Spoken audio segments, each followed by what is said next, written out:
way up to the elbow, and then once all the elbow's there, it all just comes out. And straight away I've realised I'm on the wrong scene. What a great start for the session. Let's transition over to... There we go, that's much better. Hello everyone. My screen is not optimally organised, but oh well, there we go. Hi gang. There we go. I asked you to say hello so that I could just look and check and make sure that my headset was being picked up, which it wasn't. We haven't done Candlekeep since I got all my new equipment. Someone say something again. Hello, hello. Perfect. And then just to make sure we get game sound, I just need to change that one. There we go. That will never happen again. We also have no... There we go. We always need to appreciate the music at the start of every session because it is fantastic music. So, we are here again with another session of Bookbusters, Misadventures in Candlekeep. If you are watching this because you enjoy the book and you want to see our interpretation of those adventures, I got bad news. We are not running tonight an adventure that is from the Candlekeep book. We are going a little bit homebrew. The group were aware there weren't too many adventures left in the book that we had maps for, mad cartographer maps. So instead, they have asked for a bit of side content just to tide us over through Christmas, and I have developed some side content. Should be good. Well, hope it's good, otherwise I've wasted everybody's time. I'm sure we can pad it out to 30 sessions if we need to. Yeah, I'm sure we can make it good. Hey, look, my Curse of Strahd is finally finishing. We can't have it... I can't have another great big bulk thing take up. Strahd has been killed. He was Congratulations, down. Halvor. Congratulations, Halvor, indeed. How many sessions of wrap-up are you going to take? I think... I mean, like, I know my group never stop talking, which is good. It's what I want. But I think 2. I think we will have, 2 sessions left. Very possibly 3 if the end combat, that I won't say because I know at least one of them watches this, that may drag on longer than expected because bartenders. Every spell is narrated directly being drawn from the weave itself. Don't worry, we can do a test run of that, Harrison. Yes, oh, yes, we can make this drag. Yes, that is a big part of my incentive for joining up for that, to be honest. I won't lie, I'm going way homebrew on that as well. So are you? Okay. Well, there's gonna be there'll be enough overlap for you to see how it plays. Oh yeah. Let me just check how that game volume's coming in pretty hard compared to our players. Let me just amend that for you all. How's that volume-wise? All good. Okay.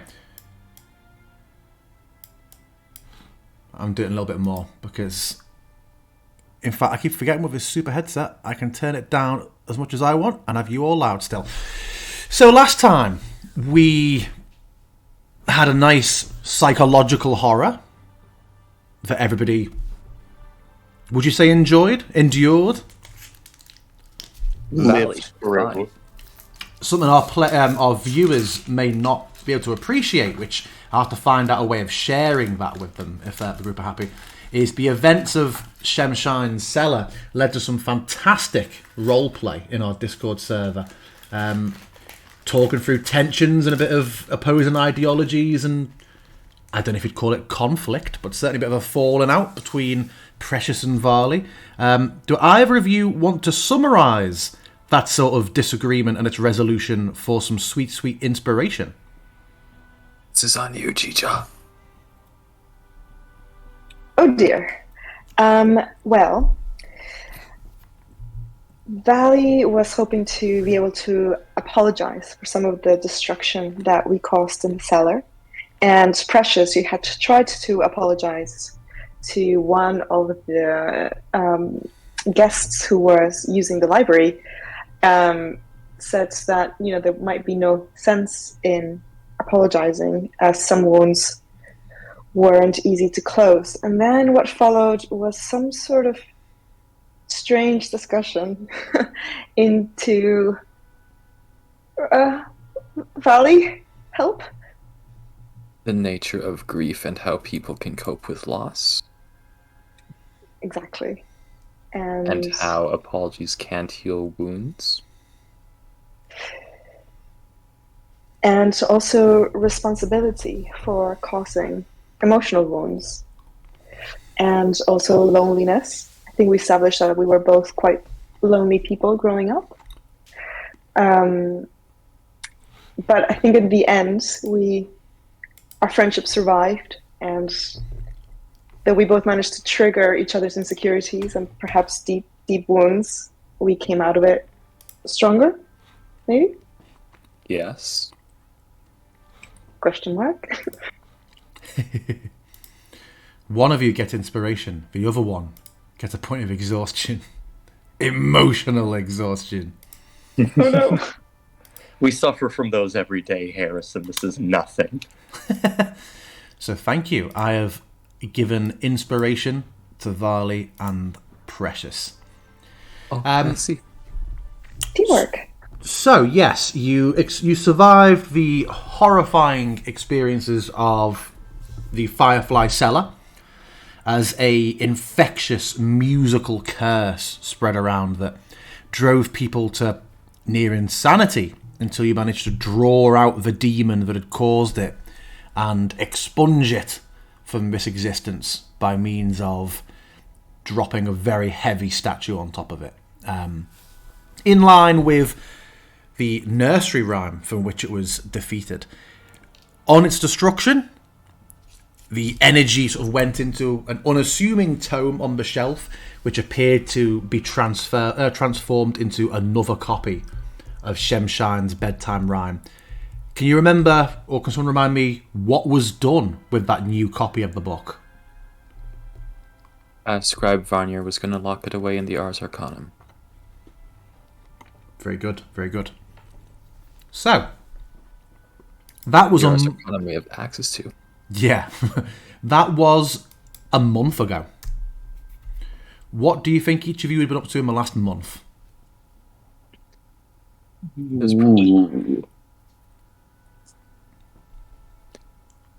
I can start. Thank you. So, in the last month, Precious has disappeared a little bit. She was once quite laid back and maybe not quick to attend her Bard studies. But she has been recently allowed into a lab. And I don't know if you remember, but she had picked up some potion and alchemical elements very at the beginning of our adventures. And she's been studying those. And she's been quite locked away doing that for a while. You haven't seen her as much. Oh, she's still social and she still relates to everyone, but that's what she's been doing mostly. Thank you. How about Riley? Riley was reading a lot about mushrooms and mainly that book I remember she got about like Fey mushrooms and stuff like that. And I think she would be spending a lot of time with Q-Sons. Also trying to ask him about the mushroom hat. He's very, very cagey about the mushroom hat. It's like asking for like secret about the Freemasons. That just makes her more curious. Yeah, it's very much for why do you it's questions of a question. Why do you want to know about the mushroom hat? Why do you need a mushroom hat? It's my mushroom hat. It's a very frustrating sense of why aren't I getting the information I want from this mushroom person. How about Tim?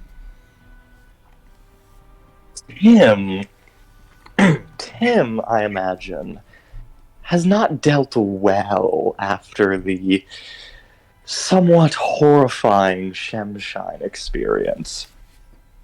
he's kept mostly to himself, which isn't unusual. But he has also been even more taciturn and silent than his friends remember. He's still there, and he still seems happy, and there's nothing evidently amiss, but it's like the wind has been knocked out of his sails, and he's drifting just out of view of the shore. Okay. Morbid. And finally, Vali.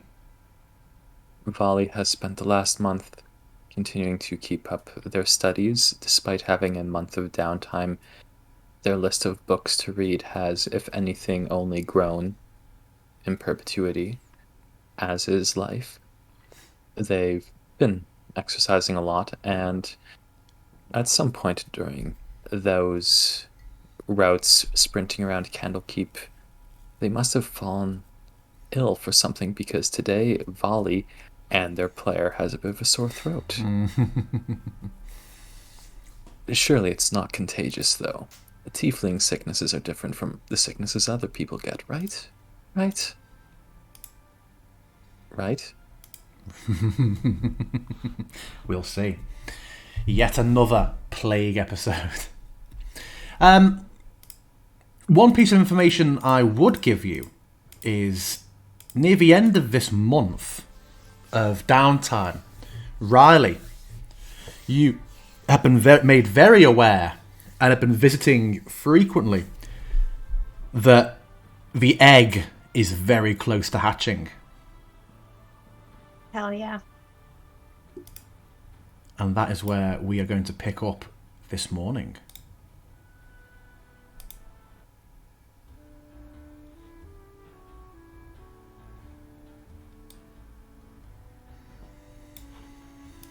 So it is a bright morning. Oh, just closing doors for a couple of you who had open doors. Sorry, you don't. I imagine you don't sleep with the door wide open in Candlekeep. But it is a new bright morning as ever. The events of last month perhaps fading away, or perhaps very much not. I don't know if Tim is clinging to the contents of his chest more than usual these last nights. But it is morning, and Riley, you know very well that today is possibly the day that the egg in the eyrie is due to hatch. I imagine the others will have been getting updates from you as this goes on. But yeah, yes, it is early morning. What are we all doing in our rooms?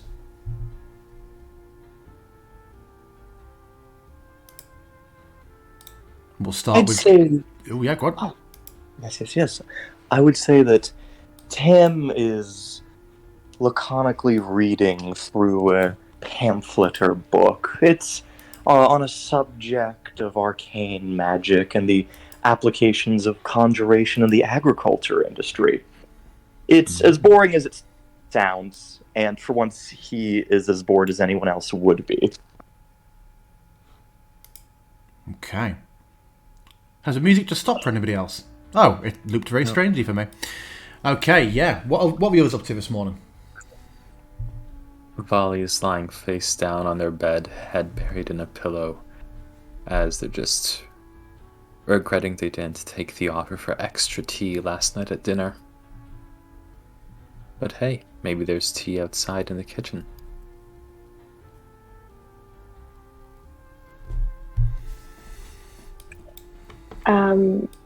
Precious has actually left her room, and she is in the kitchen, hopefully before anyone is there. She is.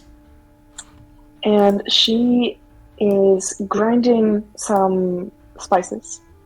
And QT is just sort of hanging around her ankles, kind of doing that, animalistic, back rub around her ankles as she grinds some spices and pours them in a tiny, tiny, tiny vial. And then she inhales, and from the very back of her throat, she conjures a fluid yet intense bowl of spit, which she spits into a tiny, tiny, tiny vial, which starts to kind of shimmer with some reddish kind of glow. And she looks at it and her eyes glow. Yes! It works! She looks at Cutie and she bends down and shows him the vial. It works! You see? You see it glowing? She grabs Cutie and just kind of like twirls him around the kitchen and hugs it really close to her neck. I had not missed your cutie growls. He holds on to like your fingers with his little clammy people hands, and like his human feet sort of slap as they patter around the planks as he dances with you. That's what she's doing. Okay. So as people emerge from their rooms, unless anyone has anything specific they want to do in their room before they leave, as people come upon the kitchen, you find Precious there. Morning, Riley. It's the day! Buddy, it's the day! What's today? Hatching! The egg! Oh, in the Erie? Yeah! That's Oh, that's wonderful. Riley, do you want to go see? yeah, Has it definitely! happened? Well, then what are we doing here? What if it's been born already? We wouldn't want to miss it. Oh! Yeah, okay. I didn't see. He was still in his room. I think he was shouting around the corridor.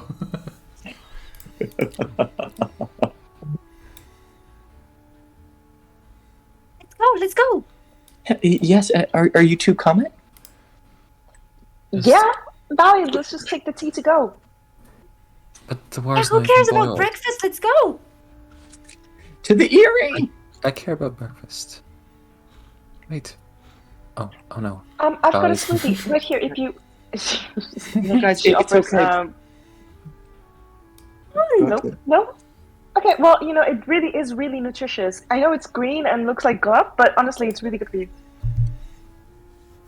I'll It try. might even take that cold away. Valley looks at it with a bit of suspicion. How open has Precious been about her experiments in the lab? Not at all. Also, she's not offering you the vial, just for clarity. She's offering you one of her breakfast smoothies, which there's a bit left in the kind of... Oh, I thought you were offering me the suspicious vial. Yeah. No, I am not. No, I was like, every my morning God, it's changed colour. No, she juices. So, actually, we've seen Cutie prepare her juices in the morning. Valley looks at... it's a- Oh, go ahead. No, that was it. Valley looks Grab at some the tea salad. prepared. It was fine for Smeeble. It will be fine for you. Come on! Okay, Valley's going to Everyone take knows the breakfast half. is the least important meal of the day. Guys, come on. Valley's going to take the mostly empty smoothie and look at the kettle, which is not even begun to boil, and they're just going to pour some water from the kettle into the smoothie as a way of quote-unquote topping it up. Grim. Remind me never to have you make a cup of tea for me. So, okay, we ascend up to the Erie. I'll try everything once, Precious. Come on, Let me know guys! what you think. I'll take feedback.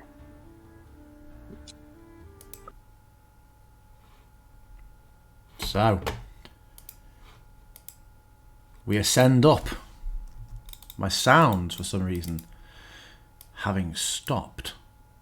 I'm not entirely certain why. Oh, it is. Do you have the ambient audio of the room? Yes. Why don't I?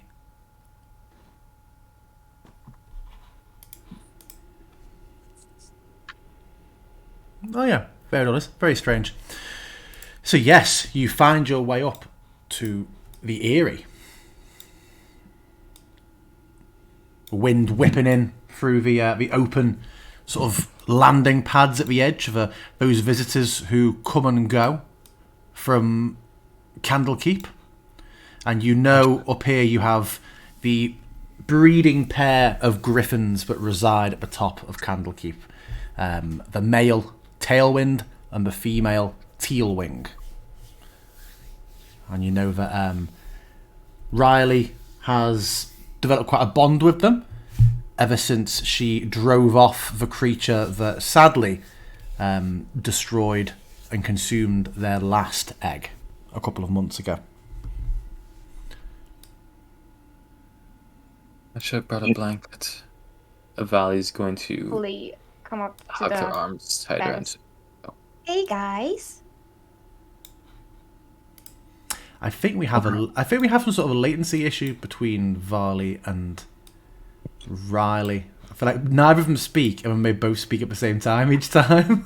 oh no, that's actually Oh. just poor timing on both our parts. Oh, okay. That might be it. That might be it. Yeah. Okay, so yeah, heading up there, you see Tailwind sort of is very much in the entrance of the pen with his wings quite a lot sort of spread. But he dips his head a bit when he sees you, Riley, and brings the wings in slightly before he draws one wing in and sort of sidesteps to allow you to pass if you wish to. Thank you. And Hey, Riley. Yeah. How did you get to be such good friends with them? I just come to visit them a lot. Also, I did save the last egg. I mean they no, I didn't save the egg, but I thought of the like there was this thing. yeah, the egg eater. I wish the player remembered what that thing was. Let me see if I have the name for. I don't think I have the name for it in here because I deleted it once we got started. Well, I'm just rather impressed, is all. I didn't think these creatures made friends very easily. I'm impressed. That was it. Come on, make friends. The egg wrecker. All right. So you see Tealwing is sat there with her wings in front of her, and as you approach, she just pulls up the wing enough for you to see something peeking out at you for a moment. Oh my god! Oh. Before Tealwing just dips the wing down over it again and then lowers her head and sort of like nuzzles or tends to it from inside the cover of her wing. Oh That's my really god. nice. Oh my god, that is so cute. Oh god! Oh my god. A moment later, the wing is drawn up again, and the hatchling sort of quite clumsily moves towards you, Riley. You see that Tealwing keeps a very slow pace next to it, just sort of, watching over it, but clearly is comfortable with its young approaching you. I will reach out my hand. I don't know if they sniff, but I will reach out to it.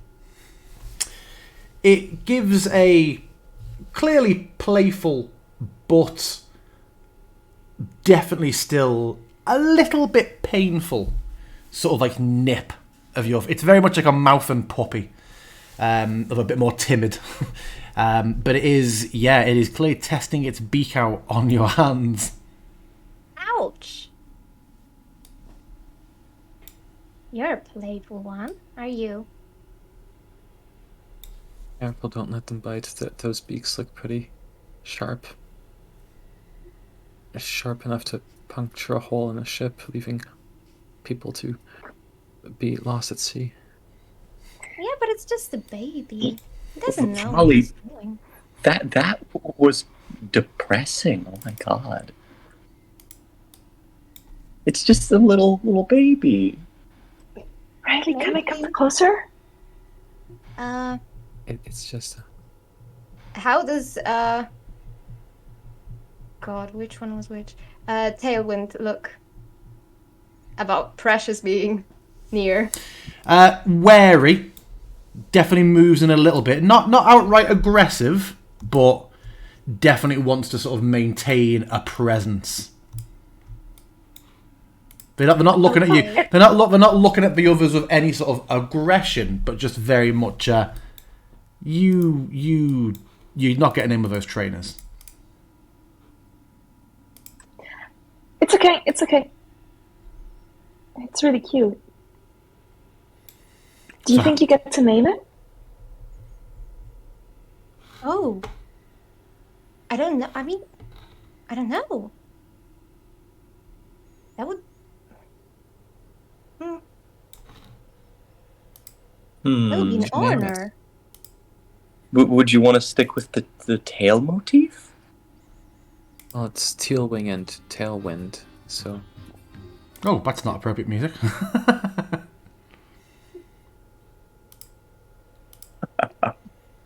There's music? I put some on for a second, but it was deeply inappropriate. Oh.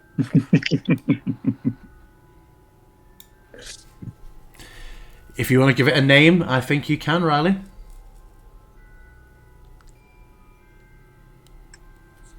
I mean, this creature exists because of you, so... Oh my god, you're like its godmother. That's true. It should be something to go with the motif of wings or wind or tails or feathers. Cute wing. No. Adorable tail.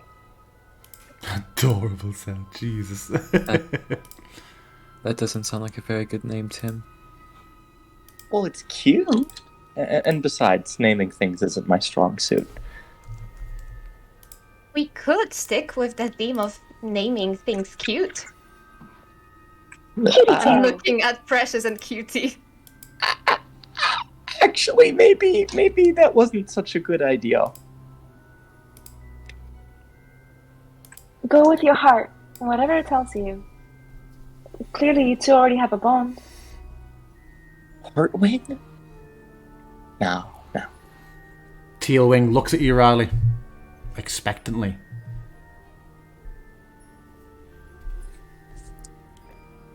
All on you, Nikki. You'd like me to name?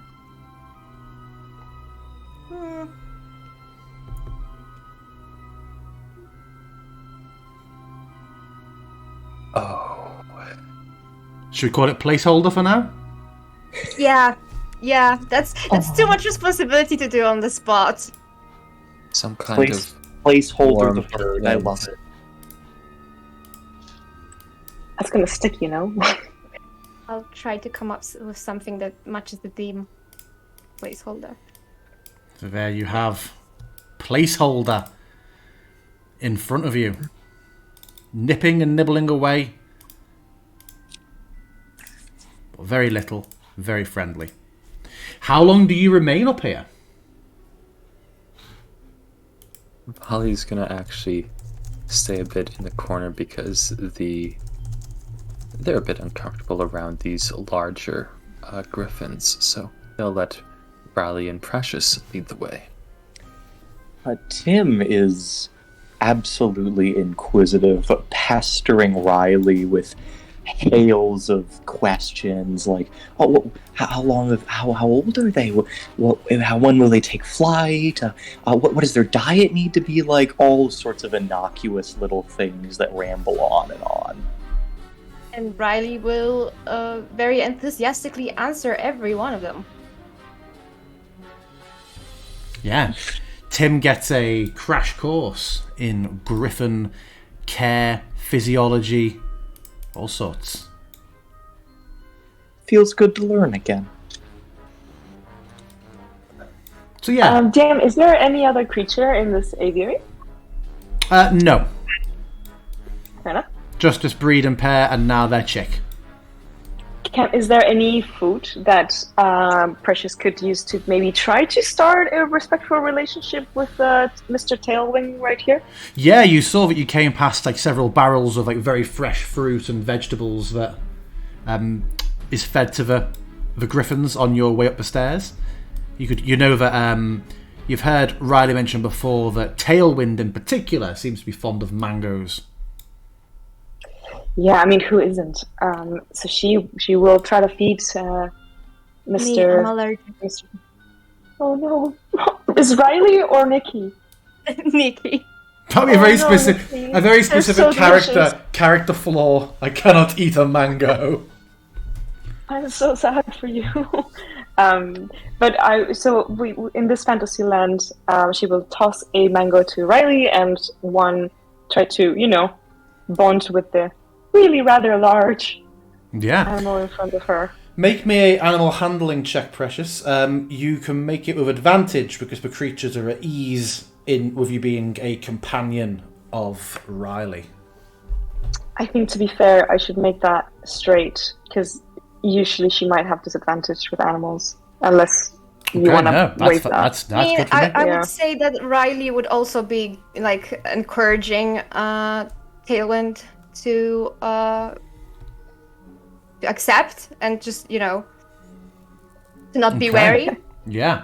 So he does slowly take the mango, and after chewing it and swallowing it in a couple of bites, turns out he too is allergic to mango, and he dies. Rip.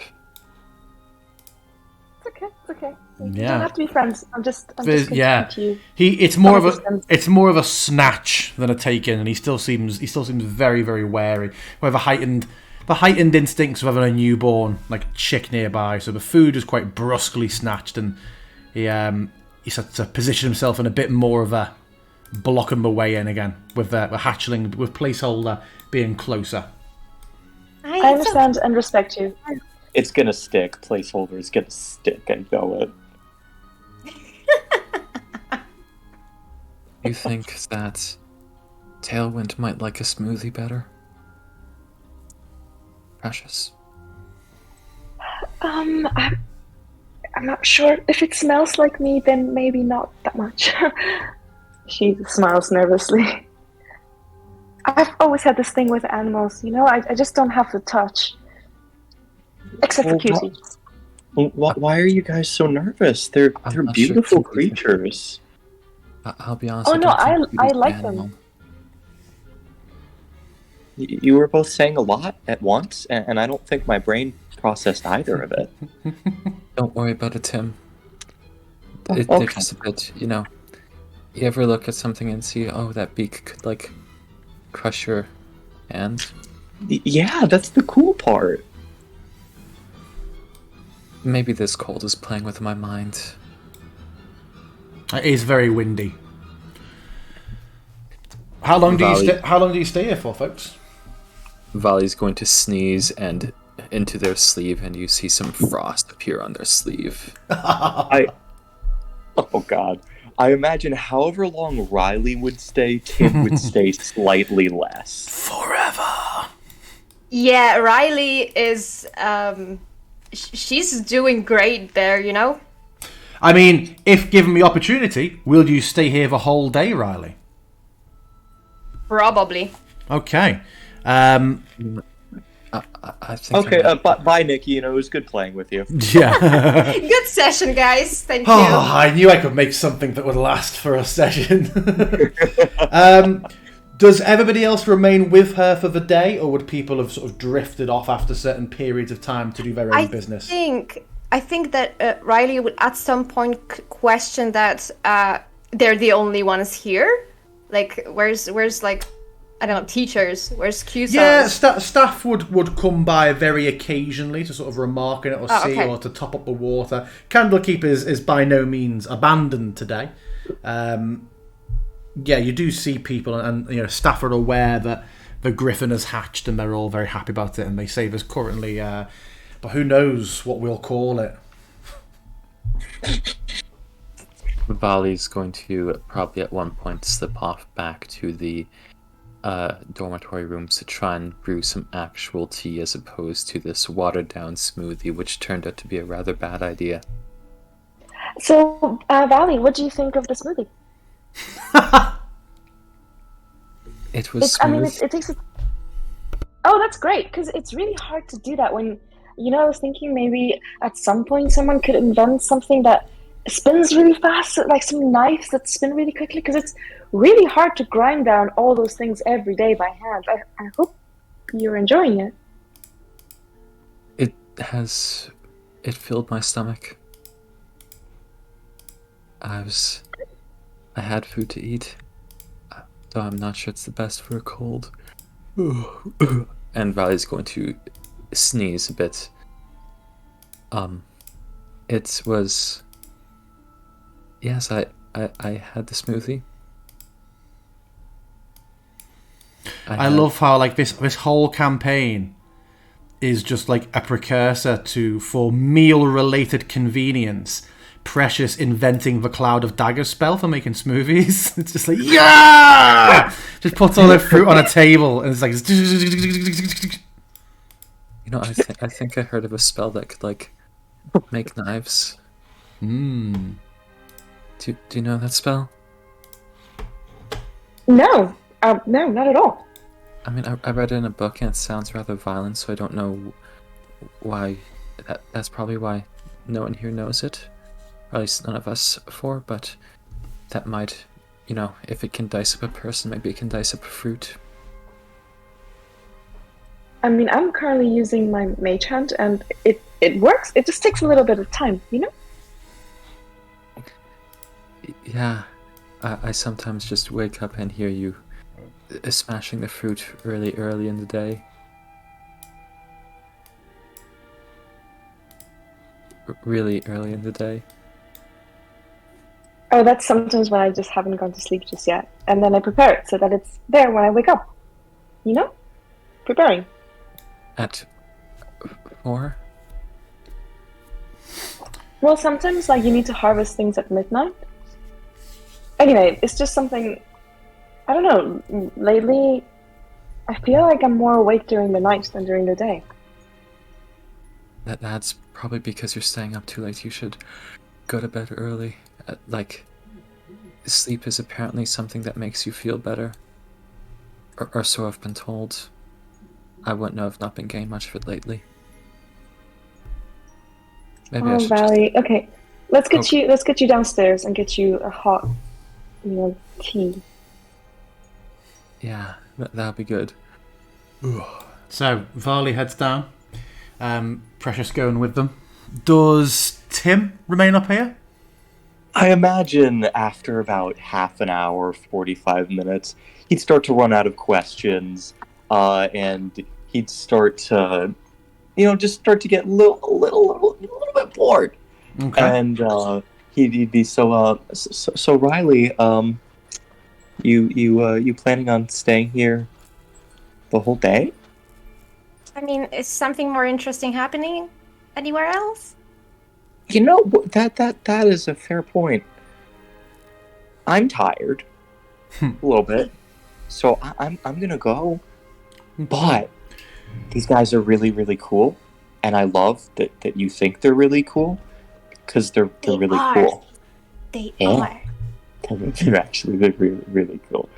But bye you guys, as Tim gives a small, short wave to the large beasts as the wind flutters and tousles his hair and jacket before somewhat meekly retreating downstairs.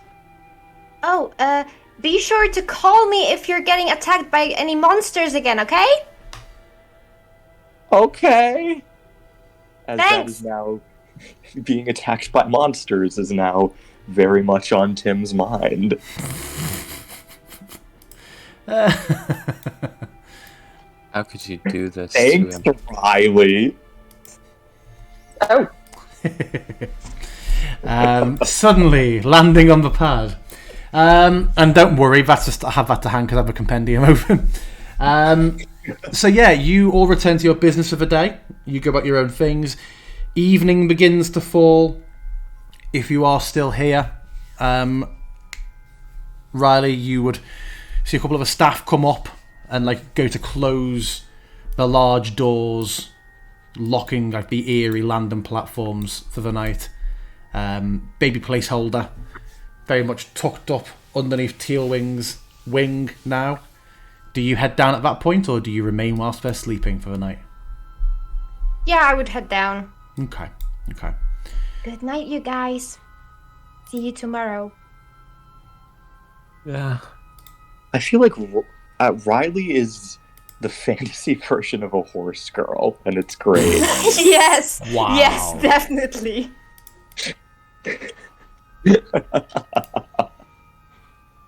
So, evening.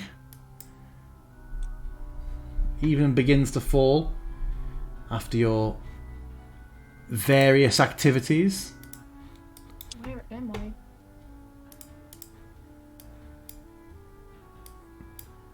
We are all back in the kitchen.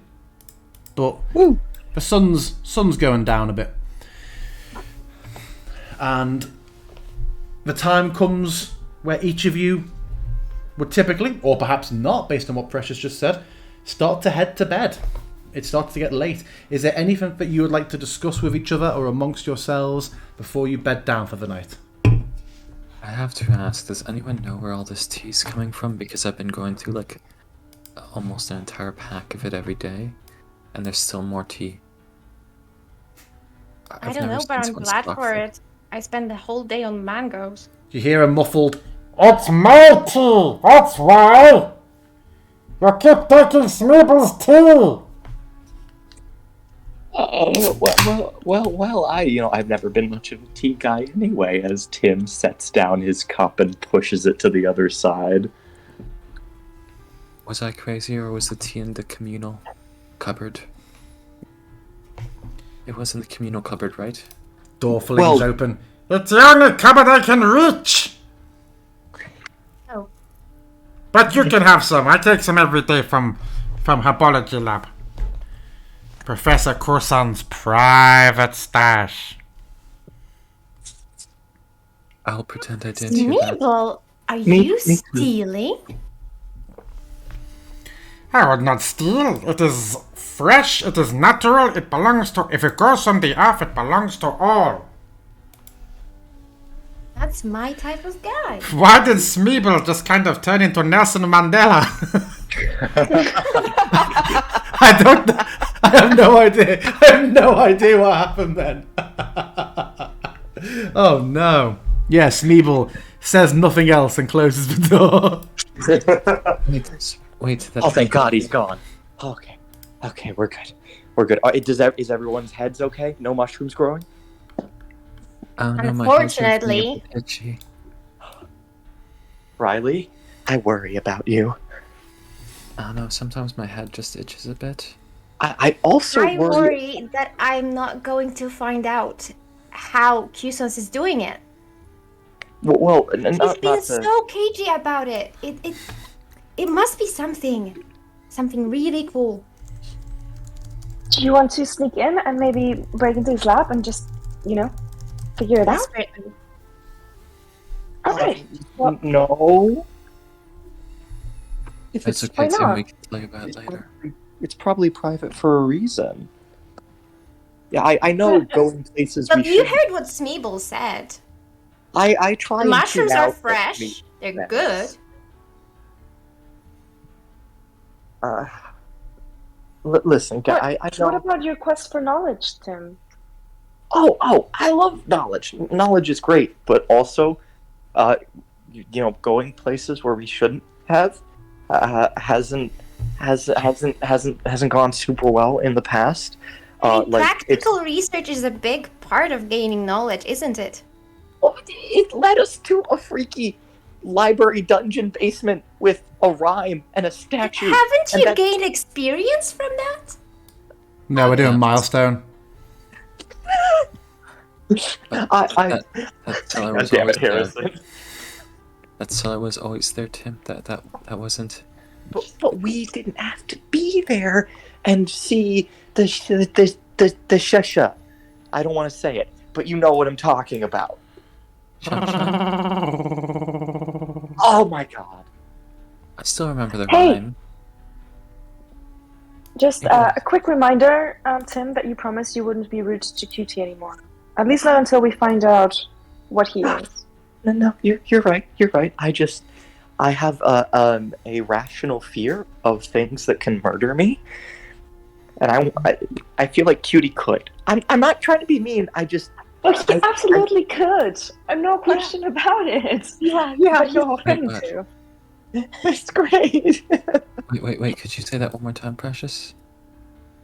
Did you just say that Cutie could kill Tim? I'm sure he could. Yeah, absolutely. I mean, look into those eyes. There's nothing behind them. I mean, lots of stuff can kill you. Absolutely. I mean, if you drink too much tea, it would probably kill you. You're just not going to drink that much tea, right? What? Hypothetically, you guys could kill me too, but I don't think you will, because that would be very mean. Wait, you can die from drinking tea? Yeah. What? Too much of it anyway. You're having, lovely. Valley's going to look down at her teacup. You can die from drinking my tea. What? And you hear the sharpening of a sickle behind the door. Oh my god. See, everything has potential for good and for evil, so nothing really is inherently anything. It's just a question of perspective and possibly amounts. Oh yeah, but my perspective is I don't want to go places where more things could kill me because I'm a big proponent of being alive. I really like it. Why do you think something in Q-san's lab will kill you? We're talking about the same Q-sans, right? Like but there's a lot of dangerous stuff here, like in the whole tower. I mean, yeah, but I'm also 90% sure that Q-sans has. Hi. Do you mind? It's been. Yes. It has been a long day for me. You're getting a little bit rowdy. Oh, sorry. Right. We should go somewhere quieter, like Q-san's lab. Thank you very much. Or we could go to bed. But where's the fun in that, Tim? In getting a good night's rest. There's a lot of fun in that. But you could find out something really cool. Or we could die. Come on. Okay. No. On one condition. Okay. One condition. Yeah. If I get Hi, Scholar Zio. Oh, hello. Good evening. What's all this I hear about the laboratories? It was them, not me. Indeed, it was not. Precious has been studying in the laboratories lately. And you notice, but despite a wooden partition being between Precious and Zio, he just seems to look to exactly where she is. She's just gonna keep on grinding. I would perhaps suggest no nocturnal jaunts tonight. We are all still recovering from the last one, are we not? That was my point exactly! No, this is unrelated, Scholar Zero. No, it's very much related. You still aren't sleeping right. Shush, Tim! Maybe I swallowed a bug when running. It's just stuck there. Bed rest is what should be administered. There are some things that even magic is pointless. Magic is no substitute for a good night's rest and some chicken broth, I've always said. Why, as a boy, I used to go and raid 3 nearby farms for their chicken and other such things. It was delightful. Fantastic it was. Fantastic. Anyway. You know what's a good ingredient in a chicken broth? Good mushrooms. Did you used to be a normal fox? Of course not. Oh. An absurd and foolish question. I thought it was valid. I mean, it's not every day you meet a fox person. I realize now I haven't asked. I don't know if it's rude to ask. I'm trying to be respectful, you know. But I just think it's cool. I think we should see more fox people represented in our society. Well, I shall be keeping... The hour is... He sort of checks his pocket watch. It is 11 p.m. I shall be keeping my eye on the staircases this evening. Which means, everyone, we should head, yes, to bed. Riley's pouting. That's... Yeah, maybe that's a good idea. Scholar Zio, do you have any recommendations of where I could find some chicken broth? Yes. In the second cupboard. Over from the stove. Oh. And he just casts a hand about before he leaves, and a smattering of faintly glowing purple fireflies manifests above the staircase before he heads off. Riley's going to look in the second cupboard above the fireplace. There is a warm, steaming bowl of chicken broth. When did that get there? Well, I I won't look at Precious and raise my eyebrows. What does Precious think about this? You see Precious grabbing a flower from her crown and grinding it. She hasn't been paying attention. She also doesn't seem surprised that it's there. Don't mind me, I won't look a gift griffin in the mouth here. That was nice wordplay. Well, I'm gonna go to bed. I hope everyone has a good night. Folly, try and get some sleep, okay? And I'll see all of you tomorrow morning. Okay? Okay. Okay. Good night, everyone. Night. Night. Molly's going to look over to the other party members and stage whisper. We are all absolutely going to find some time to get mushroom hats from Cusan's study, right? Absolutely. That'll be a great prank to play on Tim. You'll never see it coming. Oh my god, you guys are the worst. But perhaps tonight is not the night to do that. With Zio's surveillance fireflies, creating near enough a video game style invisible wall across the stairwell. I'll pick up what you're putting down. Good night, guys. Valley, I hope you feel better tomorrow. I hope so too, but I find it unlikely because my player won't feel better in the next 5 minutes. So who just got their room wrong and went to go into the toilet? Well, she could be going to the toilet. It's true. You know? It's true. People do that. Yeah, it's true. Please do not toilet shame Precious. I was stool shamed. Yeah, I totally forgot where my room is. Please help.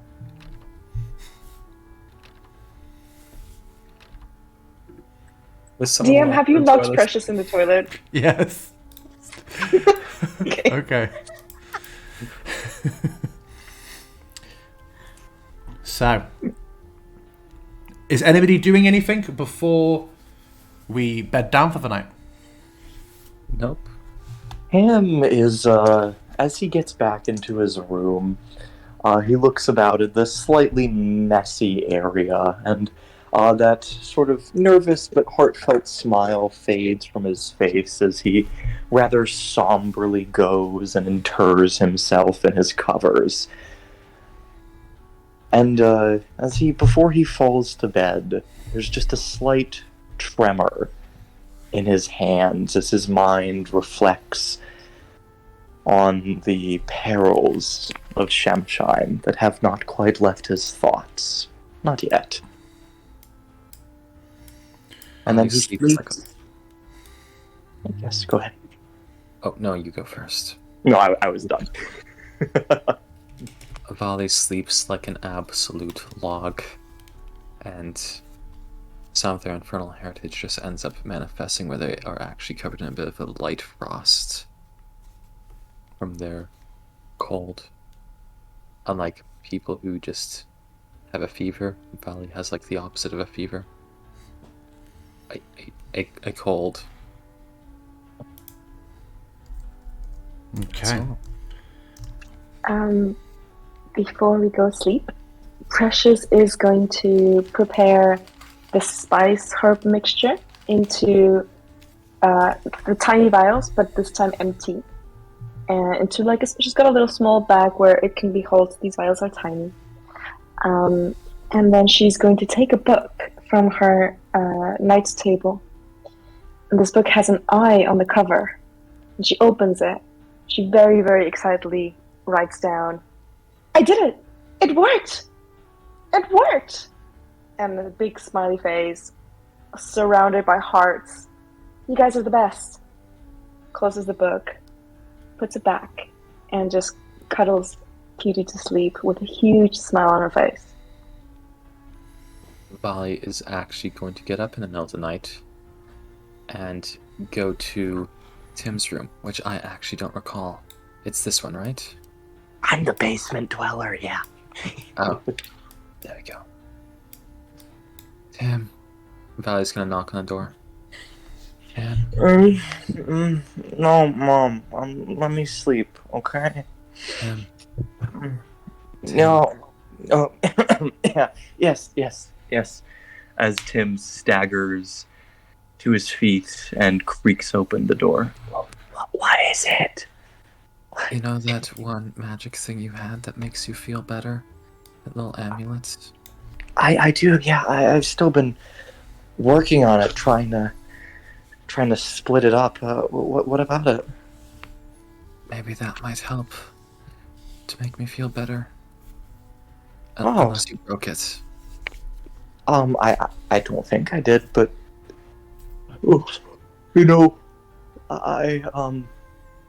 talking about it might also make you feel better. I don't think this is all physical, right? No, I can barely talk, Tim. Can you hear my voice? I can. It's very rough. Okay. Well, if you want to talk about sickness related things, I'm here. Otherwise, though, let me grab you that amulet.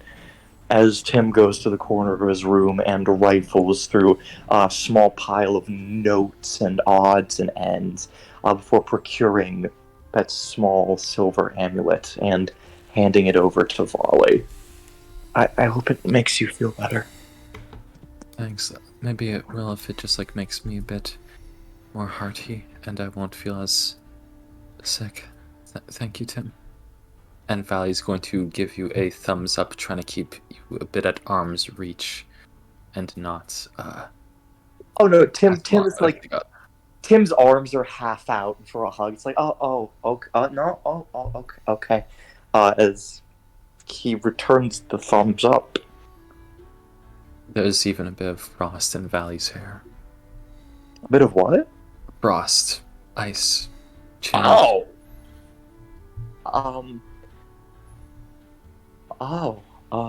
Volley is... There's ice in your hair. I've noticed. Maybe you should get that checked out, do you think? It's okay, the cold doesn't bother me. Okay, well, I can take away inspiration as well, you know. That's the second time I've used that. Yeah, I know. But well, Tim, give me a layup. No. Well, Volley, you're my friend, okay? If you need anything, again, just let me know, and I hope the amulet makes you feel better. But I know what's gonna make me feel better, and that's for sleep. So I'm gonna go back to bed. Okay, good night, Tim. Thank you. Good night, Volley.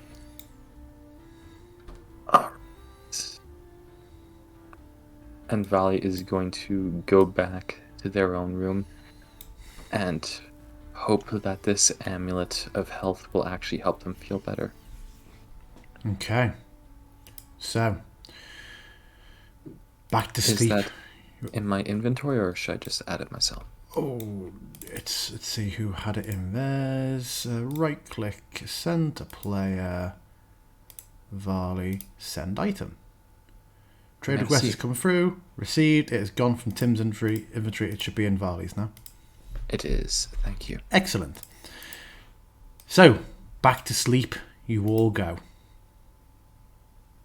Tim, you sleep a little fretfully. A little bit. You keep having dark, just dreams, even though your eyes are closed and the room is dark, save the faint little, almost security lamp you have on. The darkness feels oppressive in your dreams, and strange glowing points move within the darkness.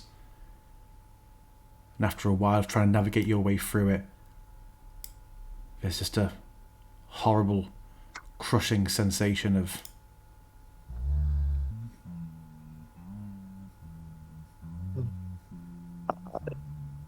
Tim tries to speak, but he doesn't hear his own voice.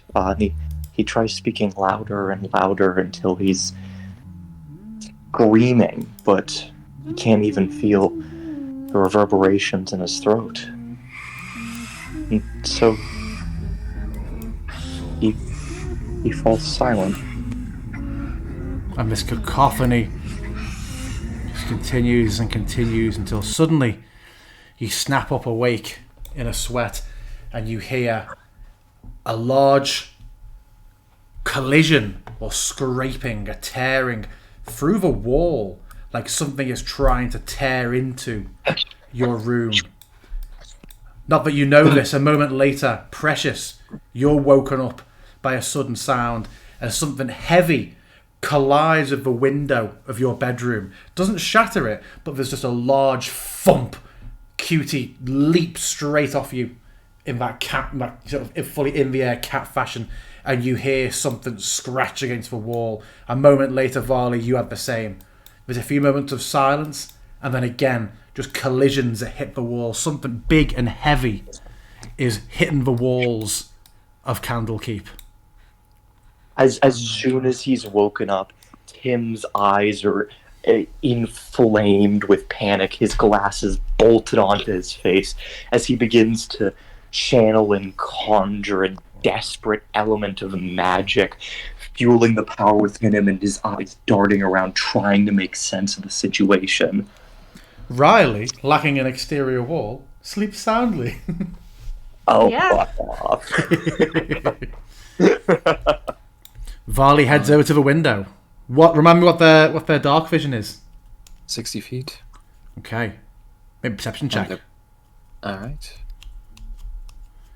As Varley stares out.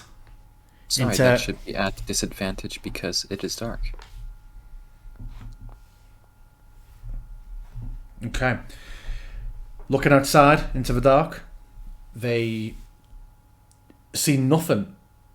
Occasionally, the sudden movement of a shape outside rushing by through the air, and then a moment later again it comes flying towards you and doesn't come through the window but just smacks up against it. You hear talons digging into the stonework as it collides and grips on around the window for a moment. You hear some horrible shriek outside before it jumps away again into a dive and circles out of sight. You saw feathers and a beak. Did Valley see a griffin? Did it look like a griffin? I think it looked like a griffin. Oh no. And you continue to hear shrieks coming from outside. Oh, I know about this. Valley's going to open the door. Precious, no. No. Riley. Riley, wake up. Riley's going to knock on Riley's door. Knock. There's silence. Riley sleeps. Riley.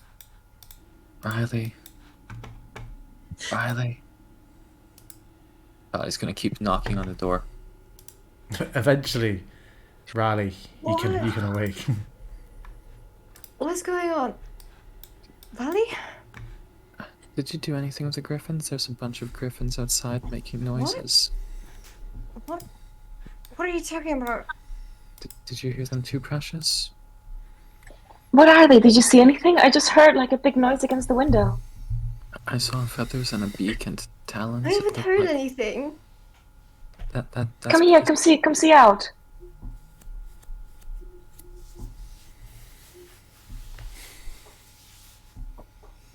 To look outside, eventually you would notice a consistent going out of sight for quite a while. Every couple of minutes, it looks to be Tailwind flying by, buffeting himself against the windows, shrieking as he flies. This time, something is different. As he collides with the window and grips on around the frame as well, peering in, he locks eyes on Riley, which he'd not been able to earlier, and he remains there for a few moments, absolutely screaming this piercing roar out, maintaining eye contact with her, and he roars a few times before taking off again. Okay, so as Riley was coming here, she was like half asleep, her hair just sticking out in every direction. But as she locks eyes with Tailwing, she just momentarily wakes up. Fuck. She's just running. Wait, what's wrong? We should probably follow her. Yes, we are. She's already out the window. Something's wrong. Is Tim She grabs her stuff and just runs out. Riley just opens Tim's door. Tim. Sorry, can you guys hear me? Yep, we can hear you. Tim is still burning and fueling with a paranoid arcane power. And it takes everything within him not to fire off his most powerful magics as soon as you open the door. He catches his breath for a moment, staring at you as he says, what's happening? We're going to the Griffin Aviary. Come on, Tim. Like now. And Riley's gonna leave. Okay. You all make it up to the dark Eyrie. Let me just sort some music out here.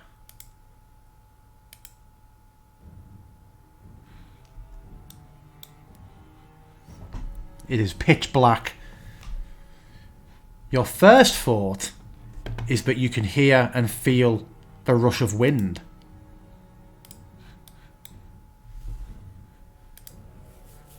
And you see Riley, Tealwing is stood on the edge of the platform, not taken off but beating her wings and screaming. And occasionally you can see Tailwind just fly past. Enough time passing between appearances, and if it would seem he's perhaps doing circles of the tower, and you can hear his cries from outside. Weren't these doors closed? I would give you that this one is open. The others are all closed over. It's just there's no closable doors on the maps. Okay. There is Riley, no where's the baby? there is Where's no the sight baby, of Tealwing? and Tealwing just turns and keeps screaming and screeching and beating her wings. There is no sign of placeholder. Riley, get it. How do you calm her down? How can we calm her down? Can you find the kid? That's what they're upset about, right? Wait, where's placeholder? I don't know. Oh, shit. Can everyone make me a perception check, please?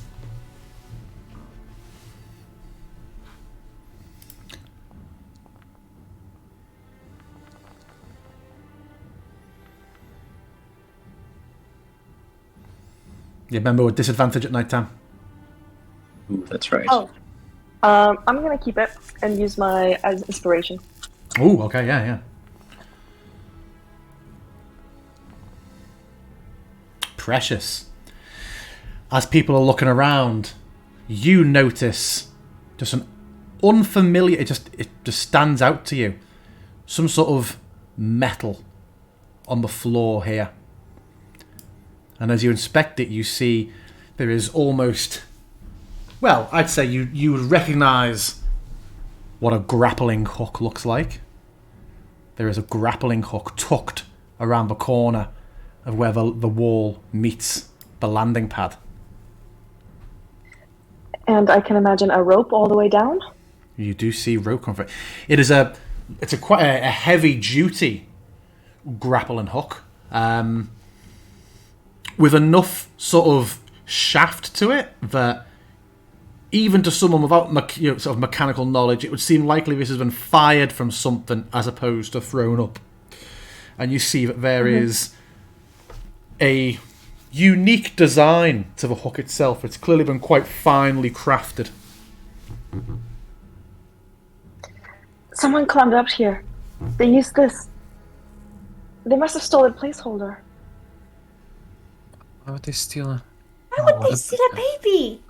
Oh. Can you? Does stealing? Can she interact with you? Can you ask her how many? If it was just one, or well, I don't know. You spend a lot of time with them. Does anyone know, like, any ways of following animals? Or like, trying to find people? Well, we don't know if it's even what kind of what we will be following. I mean, we know they would have hands, but nothing else. Okay. I would like to look around here if there's any like things that might stand out. I don't know. Okay, maybe Out of place. investigation check, please. If you're looking Do you have around. any light here? With disadvantage? Yeah. And what did Vali ask, sorry? Valley actually asks, Tim, do we have any light here? Oh, apologies, I didn't know you were asking me that. Tim, still in a flurry and a daze, looks around and he says, No. Guys, this can't be happening again. I went to bed last night. I don't want to get sucked back into this. This isn't about you. Placeholder is missing. You're right. You're right. As Tim casts light on his coat. There. What colour is Tim's personal choice of light when he casts a spell? Ooh. His magic is not focused right now. It is very shrouded. It is very fractured. So I'm going to say it is a dull red. A dull red. Way to make this more creepy. Ah. Oh. Oh. Okay, you're right. No, we need... God, okay. I don't have the magics necessary to locate placeholder, but I don't think they'd be nearby, even if I could.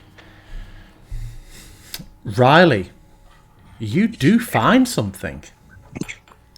You find a single, very, very small pearl that just has sewn into or glued to it just a little bit of like a pin or a clasp, enough that you could tell this is a pearl that has been used in some sort of clothing, perhaps. It is a very small pearl.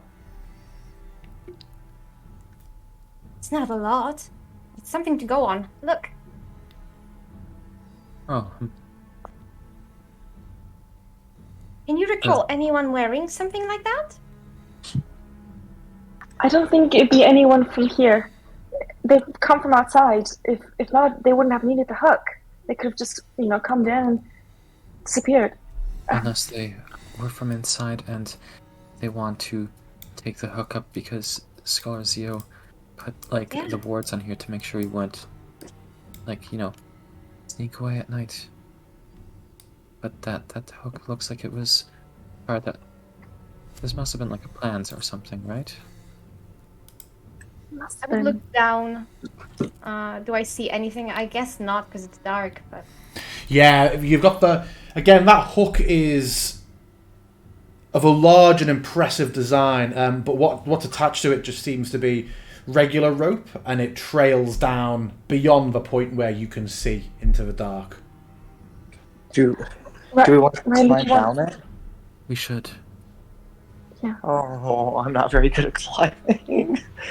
So just hold on and don't let go. I would imagine, given the lights around, you can tell, like the lights of a surrounding town, you can tell that this would just lead down to some area of like the yard or the gardens around the main building. This clearly does just descend down to outside the tower that you're in. It would look like, remember, the Eyrie is pretty much the only floor that has a static height that isn't affected by the change in magic of the floors in Candlekeep. You know that you are about 15 stories up. Oh no, I can't climb that. I can't. But Riley, can we write them? Would they take us down? They seem panicked. That might be dangerous. We can just go through the stairs, but we need to be quick. We need to find a placeholder. We can't go through the stairs. Theo put charms on it so we wouldn't move around. Damn it, you're right. I'm going down. Wait, no, Riley, can you try calm it down? Yes. Yeah. Please calm down. Could you take us down so we can look for them? And she seems in a panic and just sort of flaps her wings a bit and sort of turns away from you for a moment, back out to the night sky, and just continues her cries. I would like to attempt to calm her down. To what? To calm her down? Yes. Yeah, make me an animal handling check. You normally have advantage. At the moment, I'm going to negate that because we are in such a state. Oh, God. She is not calming. No. Okay, Valley She continues. I have something. Valley is going to speak up just as we should just. No, Valley. Let me try this, okay? They're crazy. If we fall off them, that'll be like dozens of stories, and no. This is already thousands of stories, okay? Valley's going to try and look at the hook. Does it seem secure to the, at least, wall? Like you could climb down it? It does. Maybe it's very firmly wedged, wedged around. It looks like it is very, very secure. Looking at it, at the point at the head of the grappling hook, where it splits off into the individual prongs, you see that it is engraved with a sigil of what looks to be a hammer inside a flame. Does a hammer inside of a flame mean anything to Valley? Remind me, was Varley the one who's always lived in Candlekeep since a young age, or was Varley a relatively new arrival? Valley's been there since childhood. Okay. I would give it then that you recognise that is the sigil of one of the prominent blacksmiths in the town of Candlekeep, Furkrag, who is the owner and proprietor of a very successful blacksmiths called The Crucible. Ah. So you could That sounds familiar. You could ascertain that this grappling hook was built inside the town walls. But this is a local place, I think. But I was going to sneeze. I think we are spending too much time trying to come viewing down. Whoever did this is probably just getting away. No, I'm going to try something. You can climb down the hook, but I can't do that. I'm gonna try and calm Tealwing down. I have a spell to do it. They just ran down the stairs. I don't know. No, the stairs are blocked. Remember? I mean, just to clarify, Zio said he would put something that would alert him, like surveillance. He did not like block passage. Okay. I don't care if Zio knows. He should know this, actually. I'm still gonna try and calm Tealwing down. They can help, at the very least. I'm gonna give it a shot. Tealwing! As Tim steps towards the edge of the Eyrie as close as he is willing to dare. Help us find your child, please. Calm down so we can find your baby. And with those last few words, he is going to throw in suggestion to add a magical bent to his plea as the red light around him sharpens and thickens to a point centered around him.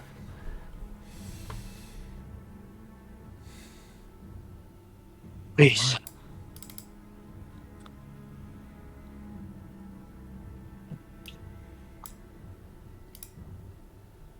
Please, Tealwing.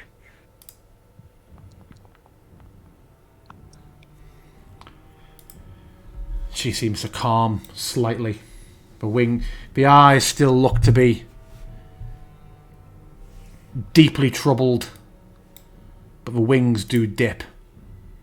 A few moments later, Tailwind lands heavily on the platform and makes towards Tim. Wings spread very wide. Eyes focused on him, and a huge roar coming from him.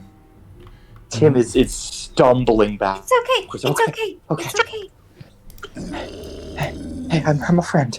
Okay, we just want to find... Oh, okay. Riley kind of raises her hands and bows her head. Yeah, and Tailwind just sort of extends his wing in front of Tealwing and just continues to roar, his eyes fixated on Tim. I think we're We wasting need to time. run down the stairs. You're This right. is not right. Yes, you're right. Let's go. Looking at Tealwing and Tailwind one more time, Tim says, we'll find them, okay? We will. Before he stumbles backwards out of the room. He's gonna start sprinting down the stairs, easily going ahead of everyone with their higher speed. Okay. It's okay. It's gonna be okay. Are you looking just to head down all the way and just straight out of the tower into the town? Yep. Yeah. Okay, yeah. You successfully do so. You do hear at one point, as you head down past your dorms, a faint bell jingle that you know means that the alarm spell that Zio clearly cast has been triggered, but I imagine you don't much care.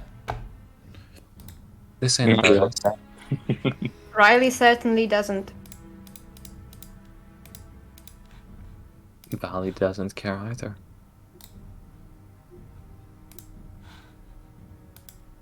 You know, with everyone being so panicked about the whole missing Griffin, this might be the perfect time to break into Professor Cuson's lab. It's all been a setup. It's been long con. The DM would never expect it. That's where the thief had been hiding, placeholder, thinking no one will think to check the herbology lab. Curses! I would have got away from it. It wasn't those stupid mushroom hats. So yes, you find yourself in the late night. In fact, this music, although normally fantastic, do you find yourself in the town of Candlekeep? Most buildings shut and empty. And I suppose we're moving quickly towards that smithy, the one with the sigil that Volley saw. It's called the Crucible. Crucible. Okay, let's go. All the best adventurers are get their equipment there. to have heard. Yeah, it's only in January. the Crucible is only 5-10 minutes away on foot through town. You make your way there, and you find a large smithy building. The shop and resident lights above are all off, but you do see a bit of light coming through a slightly ajar, like almost like a large concertina door that will just open. Yeah, but obviously, if a lot of work is happening, it's making heat or smoke. Clearly, a good portion of this front door can almost be like French windowed open, and you see that is somewhat ajar, and clearly it may be possible to enter, or at least to peer in. Vali's going to hold up a finger to their lips, as if to say, quiet. They're going to approach the ajar door window to see if they can peek in before going in. Yeah. Riley does as well. Okay, both of you make me stealth checks, please, if you're trying to do so stealthily.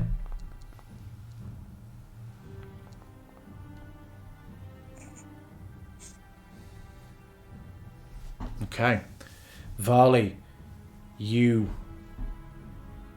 fluidly and discreetly bring yourself closer to the edge of the doorway, leading around, taking care not to have your sort of horns head out before you, and you peek an eye around. Just as you're about to start taking in what you see, from sort of below you, you hear the thud of the front of Riley's boot colliding with the door as she steps close but accidentally gives it a bit of a kick, and there's a bit of a rattling thud that echoes up the door. However, there appears to be noise inside. You see a colourful forge adorned with banners. The billows working away, and in the middle of the forge, working over an anvil, the large draconian figure of the proprietor of this place, Thurkrog.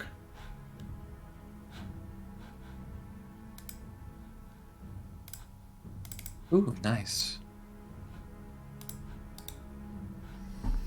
And you see him hammering away. Does Thurkrog appear? Just FYI, Precious is also with you. She's not stayed behind. Just adding everybody onto a map. Does Thurkrog appear to be suspicious, or does it just look like he's someone who's working late? He just seems to be working late. You can see that it looks like there's some sort of hauberk that he's currently putting the finishing touches to. You see that there is a mould in the fire. The billows are going. He just seems to be in the midst of his work. You should ask. There is no feathers or griffin marks anywhere. No, absolutely not. You guys check it out. I'm gonna go talk to him. Okay? Okay. Precious steps forward. Takes off down her hood of her cloak. Says, "Good evening." Oh. Hi. Sorry to startle you. Oh.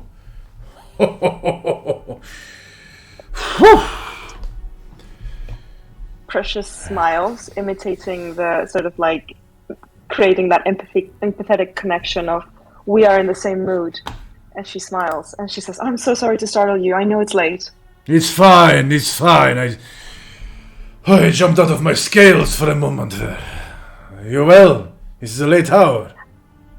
I know, and I wouldn't bother you if it wasn't an emergency. You might not believe this, but Candlekeep's been attacked. What? And you see, like, yes. he reaches over for like a larger hammer.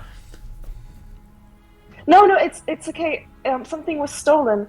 A baby griffin was stolen from our eyrie. Oh. And I really don't want to distress you, sir. but it was done using one of your fine crafted materials that you have here. A grappling hook, to be precise. Ah, grappling hook. Yes. It bore your sigil and everything. Yes, everything I make does. Ah, shit. It's bad. It's not good. Very bad. Very not good. No, sir, it really isn't. So I'm here to ask, have you sold any grappling hooks recently to, perhaps someone who looked really suspicious, like a villain? No, Starting fire, perhaps? I have only sold 1 or 2 grappling hooks in the last 6 months. One was around a month ago to a dwarf druid, which I felt was very interesting.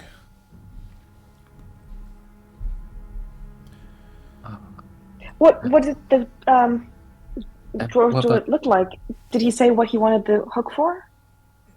Some sort of business venture. He said he was looking to build a house up on the hills in the rocky crags and in the forest to the west, and he wanted to use it to get up somewhere that would make his house a bit more inaccessible. I can't fault a man for wanting his privacy, yes? Neither can I. Or what about the other one? It's like a load of bullshit. Step on in if there's more of you back there. It's warm. And I'm rather cold, Riley says as I step in. Hello. We're all Candlekeep students. Good evening. Good. So, the other one before that, there was a traveling merchant who was passing by. They were heading to, I think it was Saradush they were heading for. Far to the east. But this dwarf, he lays the hammer down and walks across to a large chest against the wall that he places both hands on, saying, I've got something that can help here. And begins to unfasten and unlock the hooks on this wide chest. What's this dwarf's name?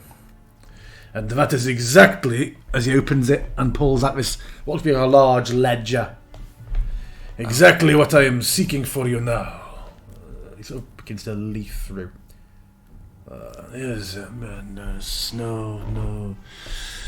Was it no, it's adventure, it's a Macarius. Elgos River Trim. Bit of a very to the point business sort of fellow, which I didn't think a leaf speaker would be, but there you go. Alright, just making note. And he wanted to build a house where?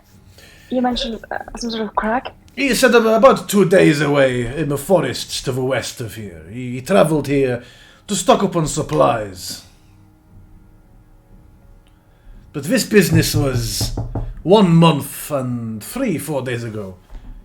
What time is it? It's after midnight. 1 month and 4 days ago. He was waiting. He was waiting for the egg to hatch. I just don't know how he had this information. Bastard. Oh, yes. If he's stolen from Candlekeep, then yes, he is indeed a bastard. Yeah. We should probably... Did he say, like, where in the forest? Just in a remote crag? Well... He just said a couple of days into the forest. It's a pretty narrow forest, so to pass through it, I imagine, would probably lead you to there. Okay. Well, if it's a crag, we could probably look for, like, some rivers that might carve out a small, like, valley or a canyon, or maybe a small mountain, so... We could probably find it, right? Right, guys? Yes. Did he... We have to try. Did he come armed? This druid? Just a walking stick. He didn't look like, he wasn't dressed for adventure or anything. If you're in the middle of the forest, you probably have to worry about wolves or something, right? Or other sort of beasts. So he probably knows something to at least scare off animals. Or maybe he's a leaf speaker, so maybe he just knows how to talk to animals, and that's how he managed to swipe the egg.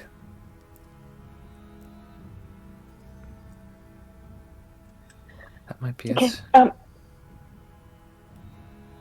Thank you so much for your help, sir. Are you going to be heading off into the forest in pursuit of this man? Yes.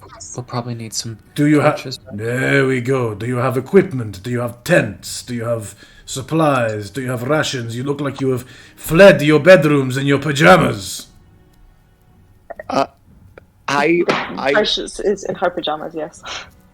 Yes? Yes. You caught us. I've got tinderbox. I will lend you some supplies and tents, seeing as you are doing noble work. That's very generous Thank of you. Sir. And I would just ask that you return them afterwards. Will do. We won't break them. And he will provide you with like an explorer or adventurer's pack, and a backpack each. And also he will provide you with 3, which is all he has, 3 fold-up tents. Is there any chance you have some, leather armor lying around? We can say that you can match whatever armor you normally have equipped with supplies in this store. That'd be fantastic, thank you. Because she was wearing her pajamas. I mean, do you guys sleep in armor? Valley doesn't need it. Probably not. Tim is in some lovely little night clothes. I'd like to imagine Tim has one of those old-fashioned nightcaps with a little pom-pom at the top. Oh, absolutely. He looks like a young child right out of a Christmas tale. Yeah. We'll return these, and if there's any damage, we'll pay for them. Thank you so much. Thank you, Bear Craig. Yes. Thank you. Honestly, Thank you, sir. truly. Well, okay, everyone, let's go get this son of a biscuit.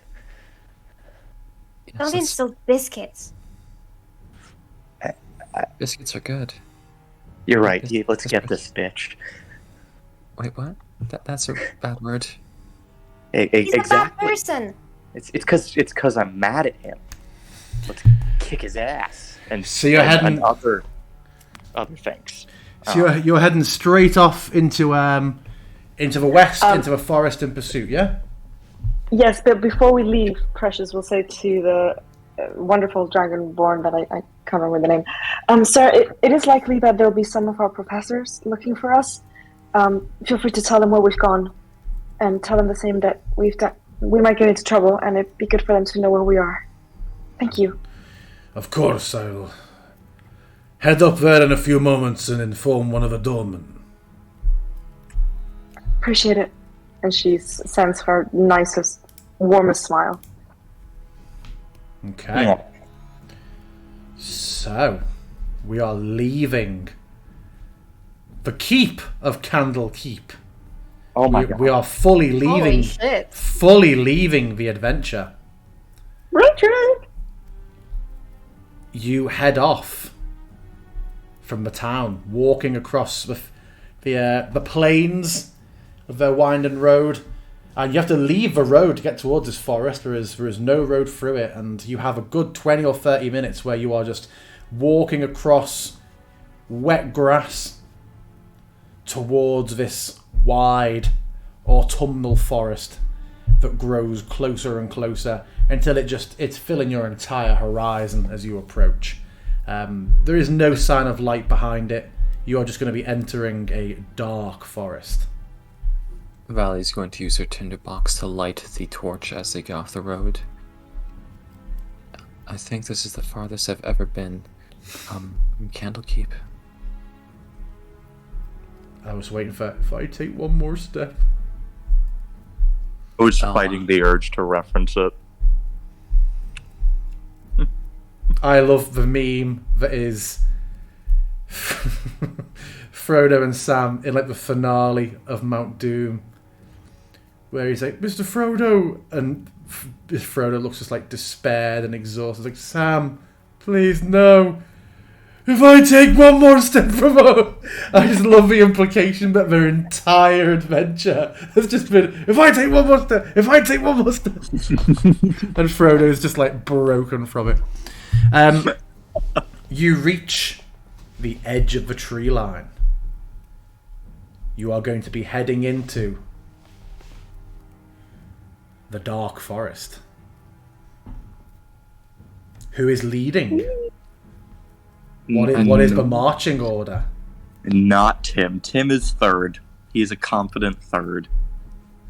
I imagine Riley would be very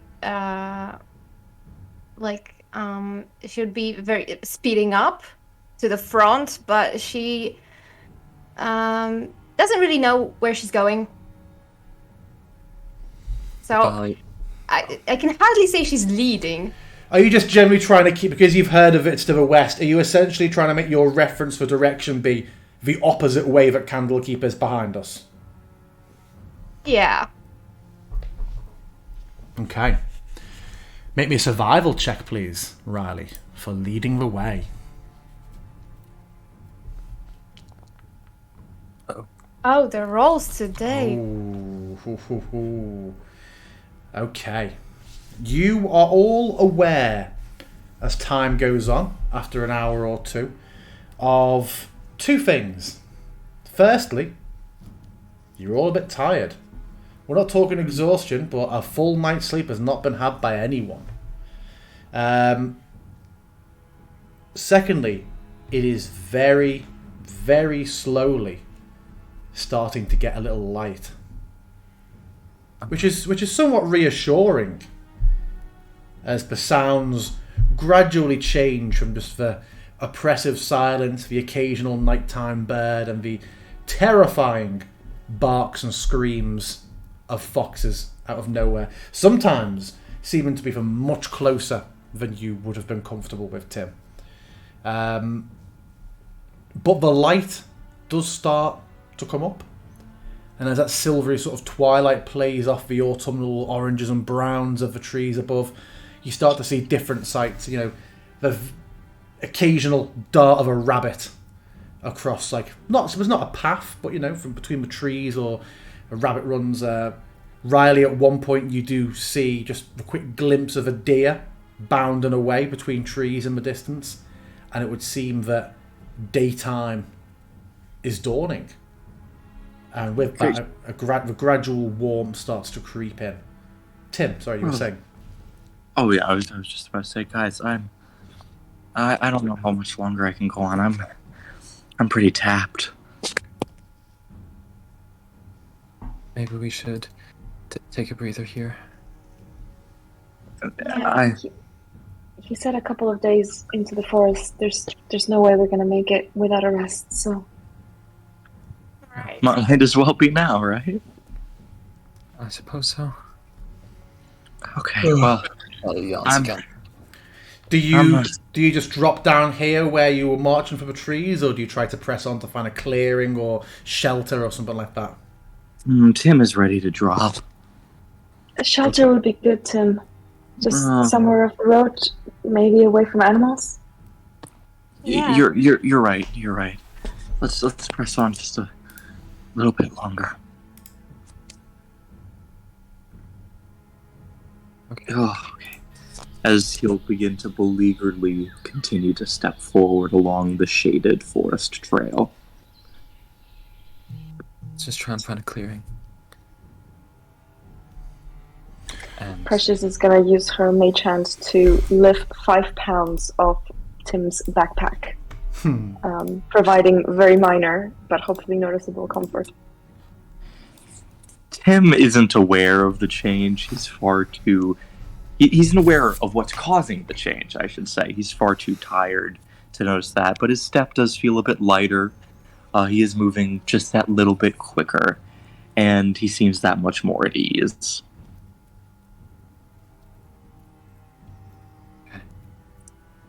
Excellent. You march on for a while. You keep him saying march in order? Yep. Valley's I probably think Precious is quite at the front with Riley, and providing assistance where she can. Mm-hmm. Valley's going to be following close behind there as well.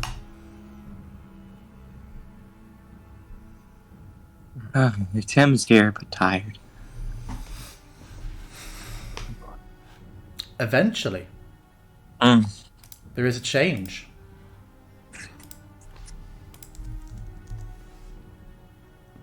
Just a small...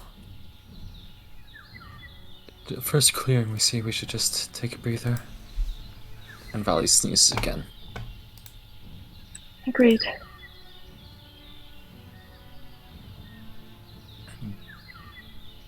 You do eventually come to a point where the trees do break and give way, and you do find yourselves in a clearing.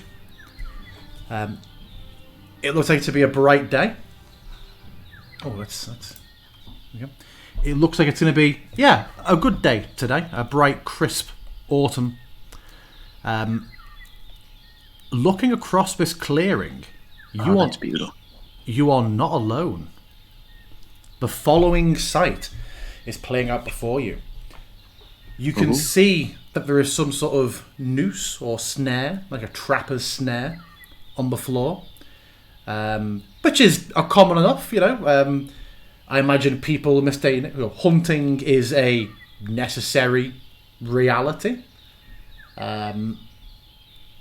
You see in the snare there is a long... Well, first of all, there is a figure knelt over the snare with a sack next to them, working away. A blue-skinned figure, pointed ears, hair pulled up into like a strange, almost sort of like astral, star-sparkled pattern. And stood next to them dutifully is this gorgeous, long-haired, multicoloured dog that just shimmers with a variety of tones. In the snare, you see a creature sort of writhing and twisting against the hunter as the hunter attempts to basically remove them from the trap and perhaps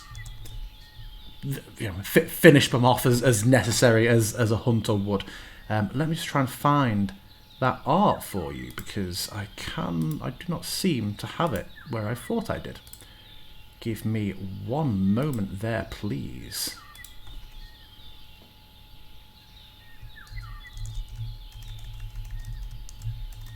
Also mentioned in chat, but I'm good to take a 15-minute break to refresh water and stuff at any time anyway. Okay, I'll do that in just a few moments. Okay. Where are we for what I was looking for?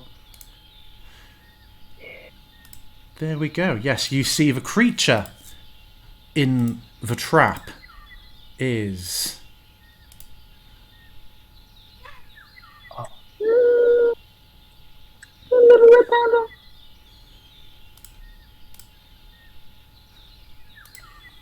And the dog just turns towards you.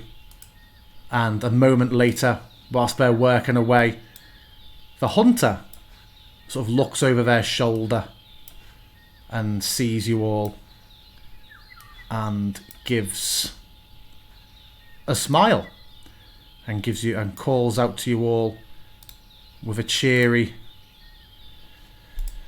morning. Morning? Now, would those happen to be pearls we see in the hunter's hair? Suppose, yeah, they look quite pearl-like. Early morning for it? How'd it find you?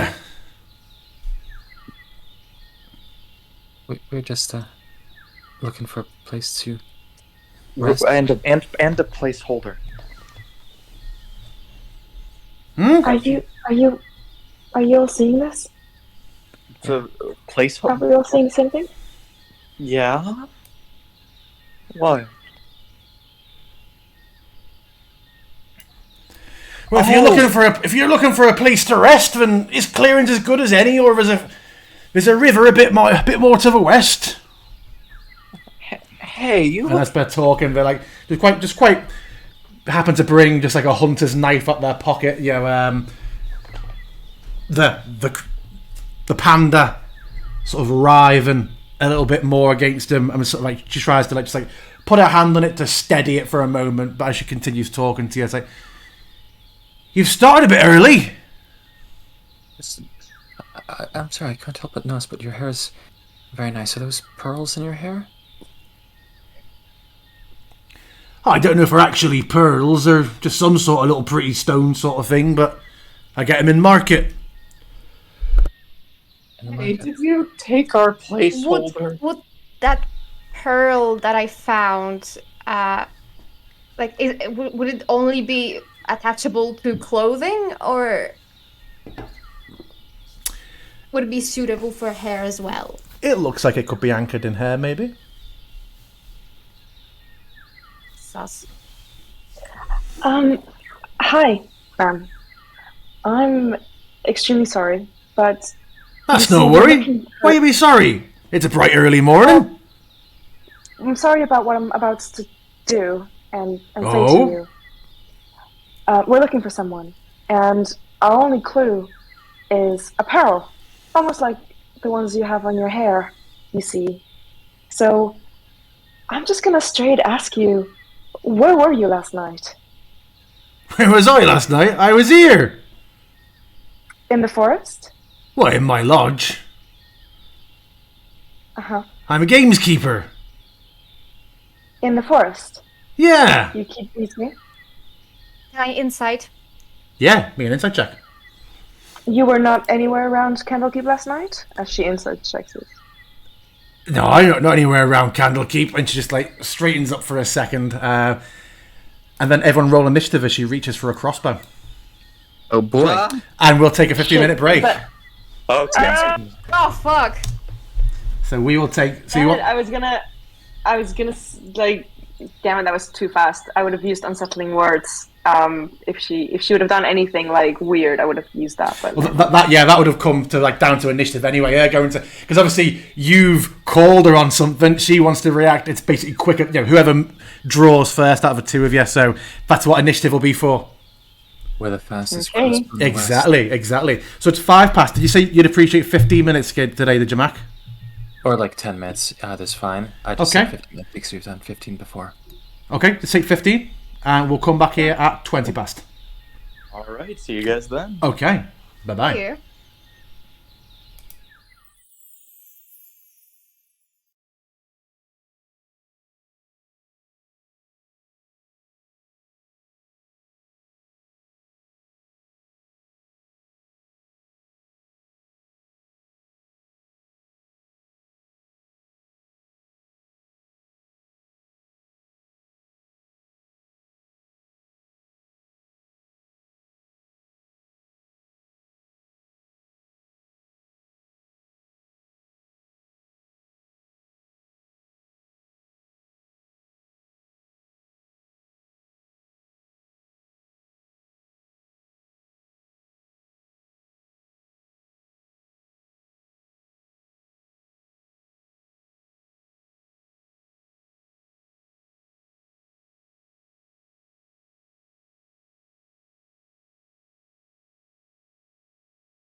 Hello. We've had some technical problems with one of our players, and we are at a bit of a pivotal point in this, so we are actually going to call it here. Sorry if you stuck around for the 15-minute break there. I really want to have everybody here for what carries on, what comes next. So we are going to wrap the session up there. We're going to arrange our next one very, very soon and shortly. Yes, F in chat. Thank you very much. Thank you very much for joining us and for your patience. And we will be back with the next half of this very, very soon. We haven't got an exact date yet, but I think it's in the next couple of weeks. Trying to get it in before Christmas. So yeah, thank you very much. Sorry, thank you all kindly. Sorry for the technical hiccup there, but it involves an entire neighbourhood running out of power, so it isn't just one person. It's a bit of an act of God. So yeah, thank you very much, and we will catch you again very soon. Thank you. Thanks all.